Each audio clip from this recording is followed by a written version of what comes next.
I've made so many videos at this point about how I'm a NEET, about how I'm a hikikomori. In fact, in many ways, my identity in the channel has been defined by that. If you look at the profile picture, it's a little girl wearing a helmet that says NEET on it, and it's really cute. I like that image, but nowadays things are kind of changing because my hand has been forced. It's like episode 23 of NHK where Sato is forced to go outside because the material conditions within his home require him to leave.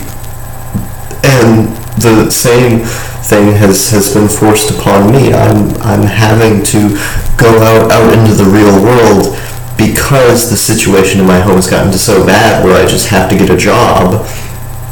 And I mean, it's not as if I'm just going to quit working after all of my debts have been settled and after all the bills have been paid. You know, I plan to keep on going long enough to be able to buy something like, you know, a PC-98 or a brand new computer so I can edit videos better.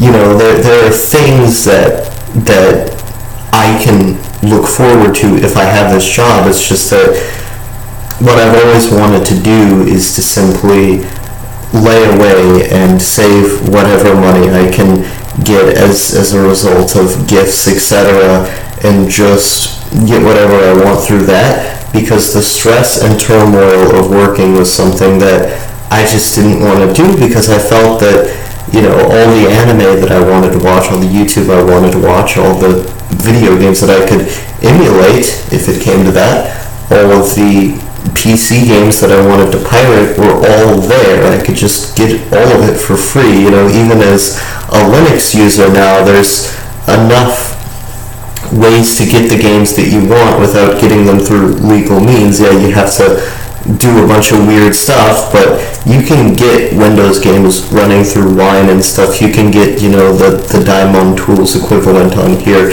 and then get ISOs working, and then fuck around with things like that. Like, there are ways to get the stuff that you want for free and at the most proficient level that you can, and so I've always seen this whole job thing as something that I wouldn't really do unless I absolutely had to, unless, you know, it's a time when the peace has been disturbed in my real life, and I must go. And that's the point where I'm at now, because after moving up here to Maine, it turned out that the situation I was in was much different than I thought it was going to be.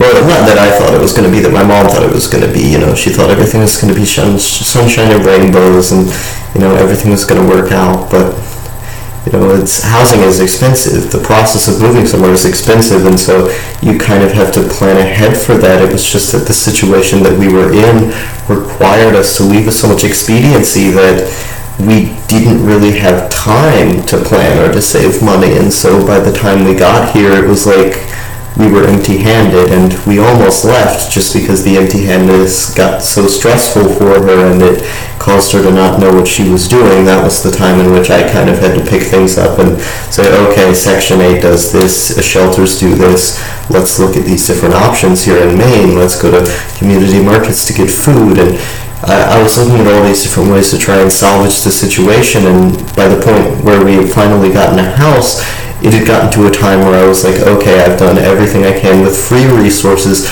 Now it's time to step up my game a bit because we have bills to pay.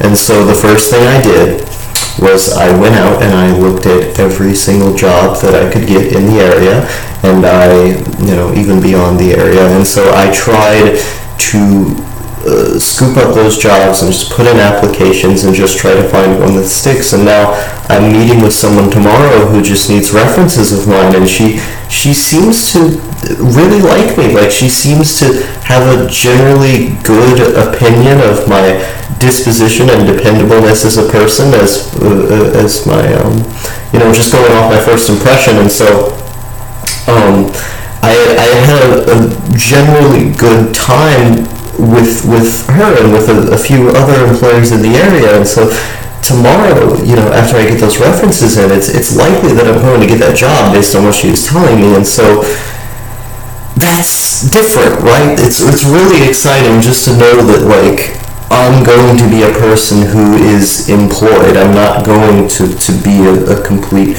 hermit anymore. I'm going to be someone who's going out there and actually doing things. It's odd to think about, right? It's like, I've spent so long isolated. I've spent so long in here just staying up until 7 a.m. and making videos and live streaming and being bored and wanting to die, and then making videos about how I was doing all those things. And so, like, my entire life, the entire fabric of my being for the last few years has just revolved around this YouTube channel. You know, I started this channel in 2015 or so, and by the time it was 2016, that was the time in which I got taken out of school. And ever since then, the main thing that I focused on was basically just at the helm of my computer screen. Like, I would wake up, get on the computer, I would do things on there for the day, then I would be totally exhausted, and then I would go to sleep. Repeat, repeat, repeat. Did that for about 2 years now. Like, it's 2018 now, I'm just now getting a job.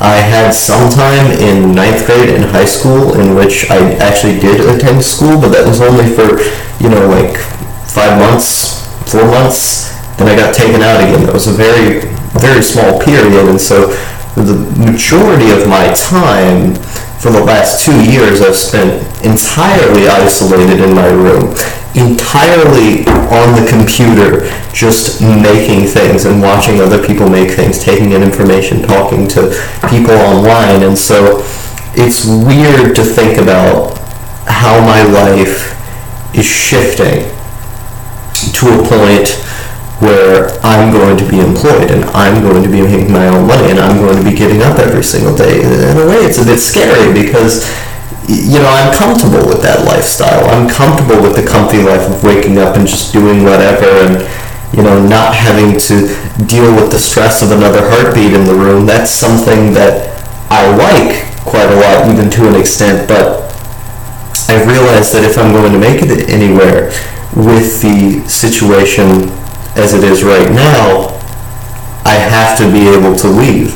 You know, I have to be able to go outside. I have to be able to deal with the various mental health concerns that I have in order to survive. It's society doesn't just pick you up, you know, if you're in a situation like that, not right away at least. You have to wait a year for Social Security, and even then you might not even win the case without enough evidence. And so it's tough. It's scary, right?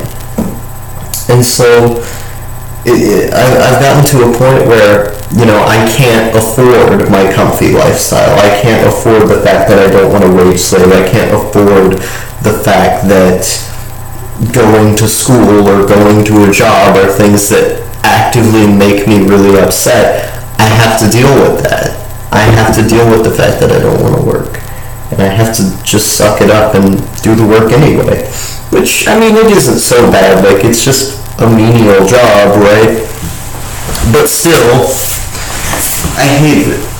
I hate the fact that I have to work at all, because I view my time as something that is constantly going down. When something happens, say in the real world, that I have to do that I don't want to do, I see that as time that's being taken away from something that I potentially could do, that I do want to do. And so every single time my hand is forced into a situation in which I have to pick up the slack for somebody else or do these responsibilities, do these obligations, that is time in which I couldn't be reading something I was interested in, that I couldn't be catching up on, you know, the YouTubers that I was interested in looking at. And, you know, all of those things are things that I take back and then I put into the individual passion that I'm working on. You know, those are things that, for example, with YouTubers, I look at what the other YouTubers are doing and I'm like, okay, you guys are doing this and now I'm going to see what I can take from the work that you're doing. And it's all a process of trying to become more eclectic in how you think and what you do, And in order to do that, in order to, have a passion like constantly making YouTube videos, in order to constantly be having those ideas and to not burn out, you need to just be lying around a lot of the time, just taking in information and just thinking.